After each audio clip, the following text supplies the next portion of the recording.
Alamat ng Ampalaya. Kwento ni Yuji D. Rivera, guhit ni Cora D. Albano.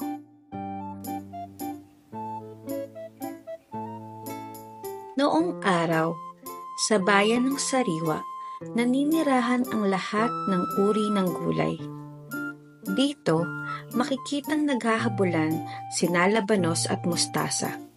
Nagpapatintero rin sina bawang, sibuyas, upo at patola. Nagtataguan sina singkamas, talong at luya. Habang nagluluksong baka sina kamatis at kalabasa.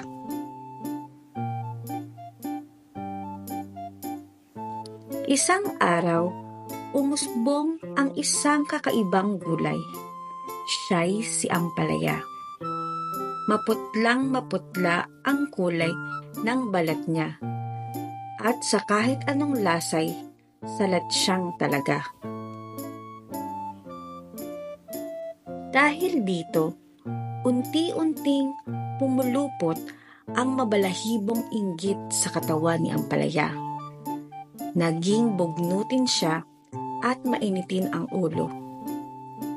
Lahat ng gulay na lumalapit sa balag niya ay binubuliwan niya. "Huwag kayong lumapit sa akin! Hindi ko kayo kailangan! Layas!"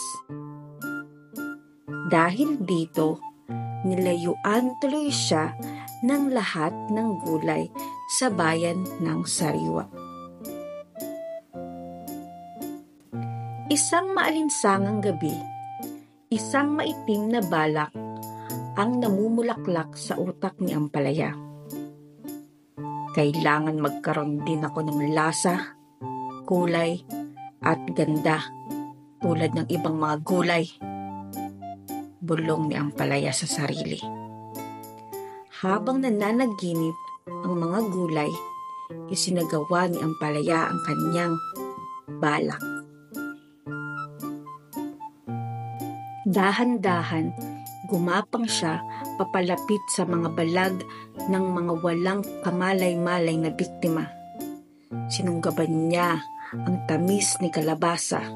Sinilig niya sa isang bayong ang asim ni kamatis, pati na ang anghang ni luya. Nakita rin niyang nakasampay sa bintana ang kaputian ni labanos. Agad niya itong kinuha. Sinaklot din niya ang lilang balat ni talong at ang luntiang pisngi ni mustasa. Ipinuslit din niya ang lutong ni singkamas, ang manipis na balat ni sibuyas, ang malasutlang kutis ni kamatis, at maging ang gaspang ni patola. Ha ha ha! Sa wakas, nasa akin na ang lahat ng lasa, kulay at ganda. Siguradong kakainggitan ako ng lahat ng kulay, sabi ni Ampalaya sa sarili. Kinabukasan, umalingaw-ngaw ang balita tungkol sa nakawang naganap. Nagtipon-tipon ang lahat ng gulay. Lumuha ang mga mata ng lahat nang biglang dumating ang isang di inaasahang bisita. Isang dayuhang gulay. Iba't iba ang kulay ng balat niya at kaya pa niyang mag-iba-iba ng lasa. Kahangahangang gulay talaga. Ngunit para kay kamatis, kaduda-duda ang pagkagulay ng bisita. Kaya't kinagabihan, tinipon niya ang mga kasamang gulay at sama-sama silang nanubok sa balag ng dayuhang gulay. Kitang-kita nila ang dayuhang gulay, nakaharap sa salamin habang isa-isang hinuhubad ang mga lasa, kulay at ganda mula sa katawan niya. Nagulat siya nang tumambad sa harap nila ang isang maputlang gulay. Ang bugnutin na si Ampalaya! Isinakdal sa harap ng kalunti-luntian, kasari-sariwaan, kasusta-sustansiyang hukuman ng mga gulay si Ampalaya. Dumating sa paglilitis ang lahat ng gulay sa bayan ng Sariwa. Nandoon din bilang hukom ang mga diwata ng araw, lupa, tubig at hangin. Hindi pa nalilikha ang gulay na nagtataglay ng lahat ng lasa, kulay at ganda ng kalikasan. Sigaw ng diwata ng araw.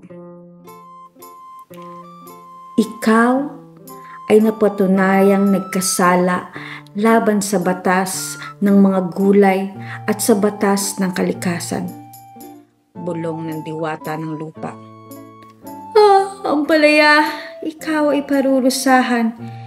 Hikab ng diwata ng tubig. Bilang parusa, lahat ng ninakaw mong lasa, kulay at ganda mula sa mga kasama mong gulay ay mapapasayo na. Ugong ng diwata ng hangin. Anong sabay yun? Ano bang klaseng parusa yun? Buska ng bugnutin na si Ampalaya. Pagkaraan ng paglilitis, nangako ang mga diwata na ibabalik nila ang mga lasa, kulay at ganda ng mga gulay na ninakaw ni Ampalaya. At ng gabing iyon, may kagila-gilalas na nangyari kay Ampalaya. Nag-away ang lahat ng lasa, kulay at gandang ninakaw ni Ampalaya sa loob ng katawan niya. Nang magsuntukan ang puti, lungtian, lila, dilaw at iba pang kulay, nagmantsa ang madilim na lungtian sa kanyang balat. Nang magsabunutan ang kinis at gaspang, lumabas ang kaniyang mga kulubot. At nang magsigawan ng tamis, asim at anghang, lumitaw naman ang pait. Mula noon, naging madilim na luntian ang kulay ni Ampalaya. Naging kulubot ang balat niya, at naging mapait ang lasa niya. Ngayon, kahit masustansyang gulay si Ampalaya, marami ang hindi nagkakagusto sa kanya. Pero alam nyo, nagsisi na si Ampalaya. Sa susunod nyo siyang makita sa inyong pinggan, subukan nyo siyang tikman at patawarin sa kanyang mga kasalanan.